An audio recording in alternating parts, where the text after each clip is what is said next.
Hello everyone. Previous lecture में हमने बात की थी कि हम जब डिजाइनिंग करेंगे रिवेट जॉइंट के लिए तो हमारे को किन चीज़ों का ध्यान रखना है। एक तो हमारे को ध्यान रखना है शेयरिंग का, एक बियरिंग, शेयरिंग ऑफ रिवेट का, और यहाँ पे भी बियरिंग ऑफ रिवेट का, और एक होता है tearing of plate, tearing of plate. तो मैंने इन तीनों के लिए आपको फॉर्मूले बताए थे, ठीक है। तो जब हम शेयरिंग के लिए चेक करेंगे, बेयरिंग के लिए चेक करेंगे और टीयरिंग के लिए, अगर हम इन तीनों क्राइटेरिया के लिए अपने जॉइंट को चेक करते हैं तो वो हमारा जॉइंट सेफ होगा। और मैंने आपको बताया था रिवेट वैल्यू क्या होती है। रिवेट वैल्यू होती है जो इन दोनों में से मिनिमम वैल्यू आएगी उसको हम रिवेट वैल्यू बोलते हैं। बट हम जब ओवरऑल जॉइंट की स्ट्रेंथ की बात करते हैं तो जो तीनों में से मिनिमम वैल्यू आएगी उसके लिए हम उसके जॉइंट की स्ट्रेंथ बोलेंगे उसको। मिनिमम क्यों? अगर सपोज कीजिए कि ये 60 आता है, ये 70 आता है, ये 50 आता है, ठीक है। अब ये हमारी स्ट्रेंथ है। शेयरिंग में स्ट्रेंथ आई रिवेट की और ये बेयरिंग में आई रिवेट की, बट प्लेट क्या है 50 पे है। अब मैंने कहा मिनिमम वैल्यू जो होगी इन तीनों में से वो स्ट्रेंथ होगी, बट कई सोच रहे होंगे जो मैक्सिमम होगी वो स्ट्रेंथ तो नहीं चाहिए। मैक्सिमम क्यों होगी? अगर हमारे जॉइंट का स्ट्रेंथ है तो जॉइंट में हमारी दो रिवेट के लिए हमने क्राइटेरिया चेक कर लिया, 60 है, 70 है, 50। बट क्या है, सपोज हमने इसमें लोडिंग लगाना शुरू किया, ठीक है। तो जैसे ये 40 पे पहुंचा, उसके बाद ये तो सेफ है, देखिए 40 पे पहुंचेगा तो ये क्या है, 60 है, अभी तक फेल नहीं होगा, 70 है फेल नहीं होगा, 40 50 है पर फेल नहीं होगा। अब ये 50 पे पहुंच गया, 50 पे क्या हो गया, प्लेट टीयर हो गई। 50 पे प्लेट टीयर हो गई तो क्या होगा, हमारा प्लेट फेल होगी तो ज्वाइंट फेल हो गया। ऊपर तो 60 और 70 तक तो ये जाएगा ही नहीं, जैसी लोड लगाए प्लेट टीयर होगी, ज्वाइंट फेल हो गया। तो इसीलिए हम स्ट्रेंथ किसको लेते हैं, जो हमारी मिनिमम वैल्यू होती है। अब एक क्राइटेरिया है कि हमारे को कौन सा जॉइंट यूज करना है। उसके लिए हमारे को एक क्राइटेरिया देखना है कि जो जिस भी जॉइंट की हमारी एफिशिएंसी ज्यादा होगी उस जॉइंट को हम यूज करेंगे, जो हमारा मोर एफिशिएंट होगा। तो एफिशिएंसी के लिए हमारे पास फॉर्मूला है that efficiency is equal to strength of joint, strength of joint upon strength of full plate, full plate into 100। अब एफिशिएंसी निकालेंगे स्ट्रेंथ ऑफ जॉइंट, मतलब इन तीनों में से जो हमारी मिनिमम वैल्यू आएगी वो स्ट्रेंथ हो जाएगी जॉइंट की, और divided by the strength of full plate. Full plate की अगर स्ट्रेंथ से हम उसको मल्टीप्लाई कर देंगे, डिवाइड कर देंगे, then it will give you the efficiency of the joint. तो जिस भी जॉइंट की हमारी एफिशिएंसी ज्यादा आएगी उसको हम मोर एफिशिएंट मानेंगे और उसको यूज करेंगे, ठीक है। अब उसके बाद हमारी वैल्यूज, ये हमारा क्राइटेरिया मैंने आप लोगों को समझा दिया था। उसके बाद एक चीज हम कुछ देख लेते हैं कि जब हमारे को डिजाइनिंग करनी है तो कैसे मेंबर को हमें डिजाइन करना है। सपोज कीजिए मैं एग्जांपल लेता हूँ अबैटमेंट्स के, ठीक है। अब यहाँ पे हमारा ये ब्रिज है, ओवर ब्रिज कह ले दो इसको,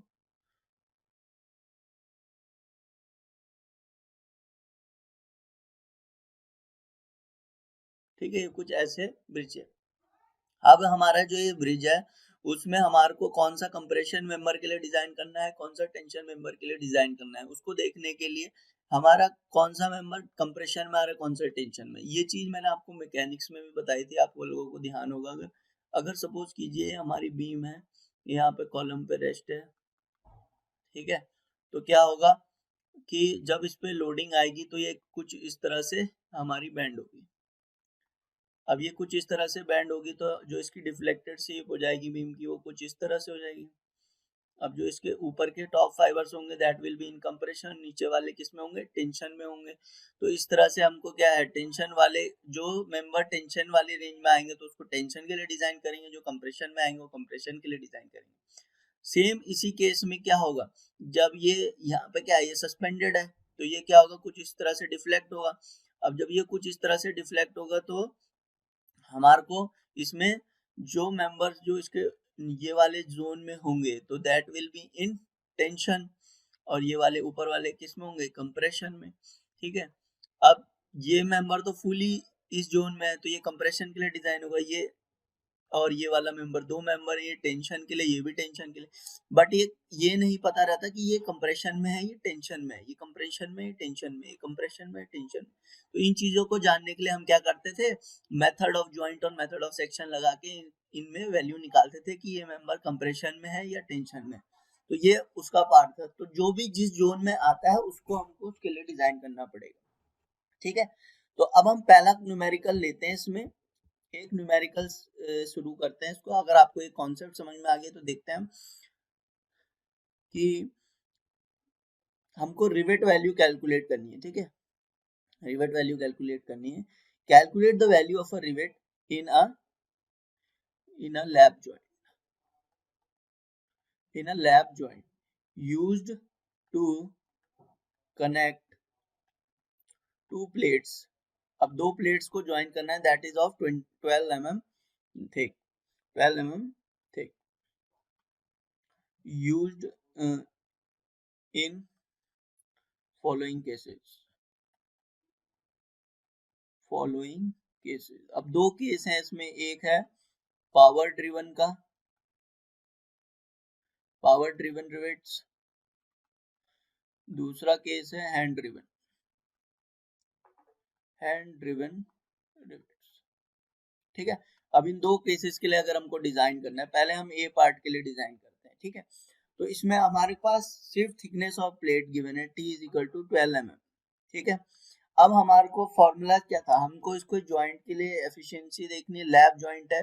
तो हमारे को पहले क्या है, अगर हम शेयरिंग के लिए चेक करने हैं, शेयरिंग के लिए strength of rivet in sharing, ठीक है। शेयरिंग के लिए चेक करेंगे तो क्या आएगा, हमारा फॉर्मूला था पाई by 4 into D square into tau V F, shear stress की, ठीक है।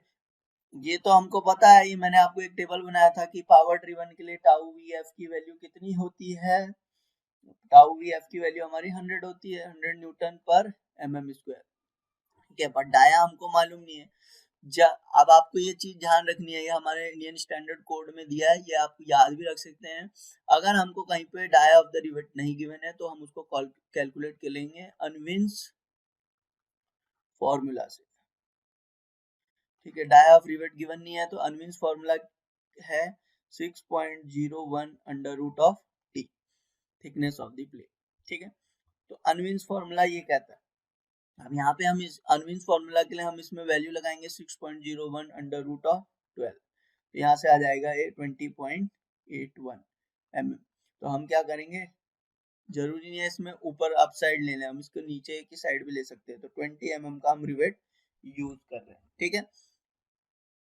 अब जब हमारा डाया आ गया, अब हमको इसका क्राइटेरिया मैंने आपको बताया था कि अगर ये ग्रेटर देन 25 mm हुआ या लेस देन 20, अगर ये देखिए लेस देन 25 mm है तो हमको कितना ऐड करना पड़ेगा ग्रॉस डाया के लिए, डाया ऑफ होल के लिए, डाया ऑफ होल कितना हो जाएगा 20 प्लस 1.5 mm, ये हो जाएगा 21.5, ठीक है। अब डाया आ गया तो हम स्ट्रेंथ निकाल सकते हैं, strength is equal to pi by 4 21.5 square into 100, यहाँ से आ जाएगा 36.30 किलो न्यूटन, ठीक है। शेयरिंग में आ गई। अब वैसे ही हम क्या करेंगे, बेयरिंग में निकालेंगे। सेकंड केस क्या है हमारा, बेयरिंग में, बेयरिंग के लिए अगर हमको देखना है तो हमारी वैल्यू कितनी आ जाएगी, बेयरिंग में कितनी स्ट्रेंथ होनी चाहिए, that is dia of the projected area, D O dia into area of the projected area, तो डी इनटू टी आ जाएगा इनटू सिग्मा पीएफ। ये वैल्यू डाया कितना था 21.5, थिकनेस कितनी थी 12 mm इनटू सिग्मा पीएफ कितना होता है, सिग्मा पीएफ निकालने के लिए अब हमारे पास क्या वैल्यूज थे, सिग्मा पीएफ हमारा ये उस टेबल में था, that it is the value in bearing is 300, ठीक है। अब इसको कैलकुलेट करेंगे तो ये आ जाएगा 77.4 किलो न्यूटन, ठीक है। अब हमारे को रिवेट वैल्यू फाइंड करनी थी, तो हमारे को क्या थर्ड केस सॉल्व करना है, नहीं करना है, क्योंकि हमें रिवेट वैल्यू बतानी है। रिवेट वैल्यू क्या होती है, मिनिमम ऑफ बेयरिंग और शेयरिंग, तो दो ही निकालेंगे हम, बेयरिंग और शेयरिंग, इनमें से मिनिमम कौन सी है 36.30, तो रिवेट वैल्यू क्या आ गई पावर ड्रिवन के केस में 36.30 किलो न्यूटन, ठीक है। अब सेम इसी तरह से क्या हो जाएगा, हैंड ड्रिवन के केस हो जाएगा। बी वाले केस में हैंड ड्रिवन है तो टाउ ef उस केस में कितना हो जाएगा 80 न्यूटन पर mm स्क्वायर, बाकी चीज सेम रहेगी। वैसे ही सिग्मा pf कितना हो जाएगा 250 न्यूटन पर mm स्क्वायर। इसलिए मैंने आपको कहा था वो टेबल अगर आपको याद रखेंगे तो इजीली हमको आगे न्यूमेरिकल में आएगा। तो डायरेक्टली हमको ये तीन चीज के नहीं, अब तो हम चेक करेंगे कि शेयरिंग और बेयरिंग में यहाँ पे कौन सा लेस आएगा, जो लेस आएगा वो हमारी रिवेट वैल्यू होगी in case of hand driven. I hope आप लोगों को ये समझ में आया हो। तो आज के लिए इतना ही, बाकी न्यूमेरिकल्स हम नेक्स्ट लेक्चर में करेंगे। So thank you very much.